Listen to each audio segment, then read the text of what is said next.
ହୀରାକୁଦ ବନ୍ଧକୁ ନେଇ ଆସିଲା ବଡ଼ ଖବର। ଚିନ୍ତାରେ ମୋହନ ସରକାର। ଏହି ଶ୍ରାବଣରେ ଓଡ଼ିଶାକୁ ଛାରଖାର କରିଦେବ ହୀରାକୁଦ ବନ୍ଧ। ହୀରାକୁଦ ବନ୍ଧ ଭାଙ୍ଗିବାରୁ ଆଉ କେହି ବି ରୋକିପାରିବେ ନାହିଁ। ହଁ ଆଜ୍ଞା ଦର୍ଶକ ବନ୍ଧୁ, ଏବେ ଓଡ଼ିଶା ପ୍ରତି ବିପଦ ମାଡ଼ି ଆସୁଛି। ହୀରାକୁଦ ବନ୍ଧ ଭାଙ୍ଗିବ ଓ ସବୁକିଛି ଛାରଖାର ହୋଇଯିବ। ହୀରାକୁଦ ମରାମତି ଠିକ୍ ଭାବରେ ହୋଇନାହିଁ ବୋଲି ଆସିଛି ସାଂଘାତିକ ଅଭିଯୋଗ। ଏବେ 200 ବର୍ଷ ତଳର ମାଳିକା ବର୍ଜନ ସମସ୍ତଙ୍କର ମନେ ପଡ଼ିଯାଇଛି। ହୀରାକୁଦ ବନ୍ଧ ପାଖରେ ପହଞ୍ଚି ସାରିଛି ବିରାଟକାୟ ଚିତଳ ମାଛ, ଯାହାକୁ ଦେଖି ଲୋକେ ତ୍ରାହି ତ୍ରାହି ଡାକିଲେଣି। ଏଥର ସର୍ବନାଶ ବୋଲି ସମସ୍ତେ କହିବା ଆରମ୍ଭ କଲେଣି। ମାଳିକା ବଚନ କେବେ ନ ହୋଇବ ଆନ। ମାଳିକା ବିଶାରଦମାନେ କହୁଛନ୍ତି ଯେ 2026ରେ ଭାଙ୍ଗିବ ହୀରାକୁଦ ବନ୍ଧ। ସମୁଦ୍ରରୁ ବାହାରି ଆସିବ ଏକ ବିରାଟକାୟ ଚିତଳ ମାଛ। ଏ ବିରାଟ ଚିତଳ ମାଛର ଅସ୍ଥିରେ ତିଆରି ହେବ ବିରାଟକାୟ ବନ୍ଧକ ବାଟ। ଏକଥା ଆମେ କହୁନୁ, ଯାହାକୁ ମହାପୁରୁଷମାନେ କହିଯାଇଛନ୍ତି। ଆଉ କେବେ ଭାଙ୍ଗିବ ହୀରାକୁଦ ବନ୍ଧ, ତାହାର ସମୟ ମଧ୍ୟ ମାଳିକା ଭକ୍ତମାନେ କହିସାରିଲେଣି। କୁହାଯାଉଛି କି 2026ରେ ଭାଙ୍ଗିବ ହୀରାକୁଦ ବନ୍ଧ। ଆଉ ଚିତଳ ମାଛ ଯେତେବେଳେ ବାହାରିଯିବ, ତାହା ଶାରଦା ଗମନ କରିବ। ଚିତଳ ମାଛ ଲାଞ୍ଜ ଝାଡ଼ିବ, ହୀରାକୁଦ ବନ୍ଧ ଭାଙ୍ଗିବ। ହୀରାକୁଦର ଅକାତକାତ ପାଣି ଓଡ଼ିଶାର ଅଧା ଜିଲ୍ଲାକୁ ଜଳମଗ୍ନ କରିଦେବ।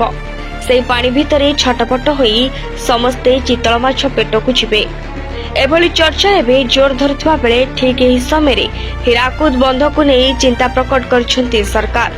ବନ୍ଧର ସୁରକ୍ଷା ପାଇଁ କ'ଣ ସବୁ ପଦକ୍ଷେପ ନିଆଯିବ ସେ ନେଇ ଜୋରଦାର ପ୍ରସ୍ତୁତି ଚାଲିଛି। ଅନ୍ୟପକ୍ଷରେ ଅନେକ ବିଶାରଦ କହୁଛନ୍ତି, କଳା ପାହାଡ଼ ସାଜି କେହି ଜଣେ ଆସିବ ହୀରାକୁଦ ବନ୍ଧକୁ ଉଡ଼ାଇଦେବ। ସେଥିପାଇଁ ତ ସରକାର ପୁରା ସଜାଗ। ସୁରକ୍ଷା ବଳରେ ରହିଛି ହୀରାକୁଦ, ଆତଙ୍କବାଦୀଙ୍କ ଟାର୍ଗେଟ ବି ରହିଛି ହୀରାକୁଦ। ଚିତଳ ମାଛ କୁଆଡ଼େ ବାହାରି ଆସିବ, ଛତିଆ ବଟରେ ଯାଇ ପ୍ରାଣ ହାରିବ। ସେହି ସ୍ଥାନରେ ମୃତ୍ୟୁଲୋଭୀ ହୀରାକୁଦକୁ ରକ୍ଷା କରିବ। ଅର୍ଥାତ୍ ମହାପୁରୁଷ କହିଯାଇଛନ୍ତି, ସମୁଦ୍ରରୁ ଯେତେବେଳେ ବିରାଟକାୟ ଚିତଳ ମାଛ ବାହାରି ଆସିବ, ସେହି ଚିତଳ ମାଛ ଛତିଆରେ ପ୍ରାଣ ହରାଇବ। ଆପଣମାନେ ପୂର୍ବରୁ ମଧ୍ୟ ଶୁଣିଥିବେ ଛତିଆ ବଟର ମହିମା ସମ୍ପର୍କରେ। କୁହାଯାଏ ଛତିଆ ବଟକୁ କଳା ଧଳା ଘୋଡ଼ା ଚଢ଼ି ବାହାରିବେ ଦୁଇ ଭାଇ। ତେବେ ଏହି ଚିତଳ ମାଛ ଯେତେବେଳେ ପ୍ରାଣ ହରାଇବ, ସେତେବେଳେ ତାହାର ବିରାଟ ଅସ୍ଥି କଙ୍କାଳରେ କବାଟ ଏବଂ ବନ୍ଧ ତିଆରି ହେବ ଏବଂ ଏହି କଥା ଯୁଗ ଯୁଗକୁ ରହିଯିବ। ଆଉ ସେତେବେଳେ ନୀଳାଚଳ ବାଞ୍ଛବଟେ ଯେ କମ୍ପିଣ ଉଠିବ, ସାରା ଜଗତରେ ବିରାଟ ପ୍ରଳୟ ହେବ। ତେବେ ମାଳିକା ଭକ୍ତ କୁହନ୍ତି, ଏହି ସମୟ ଆଉ ଅଧିକ ଡେରି ନାହିଁ। ମାଳିକା ଭକ୍ତଙ୍କ କହିବା ଅନୁଯାୟୀ 2026ରେ ହୀରାକୁଦ ବନ୍ଧ ଭାଙ୍ଗି ଯାଇପାରେ।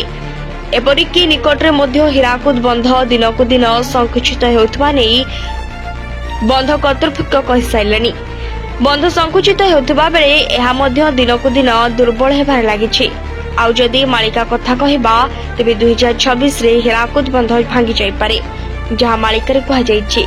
ବିଶ୍ୱାସ ଅନ୍ଧବିଶ୍ୱାସ ଭିତରେ ଅନେକ ଲୋକ ମାଳିକାକୁ ବିଶ୍ୱାସ କରୁନଥିବା ବେଳେ ମାଳିକା ଭକ୍ତ ଦାବି କରନ୍ତି ମାଳିକା ସତ୍ୟ। ମହାପୁରୁଷମାନେ କହିଯାଇଥିବା କଥା ମଧ୍ୟ ସତ୍ୟ। ତେବେ ଆଗକୁ ପ୍ରଳୟ ମାଡ଼ି ଆସିବାର ଅନେକ ସଂକେତ ବାରମ୍ବାର ମିଳିସାରିଲାଣି। ତେବେ ସମୟ କହିବ ଆଗକୁ କ'ଣ ଘଟୁଛି।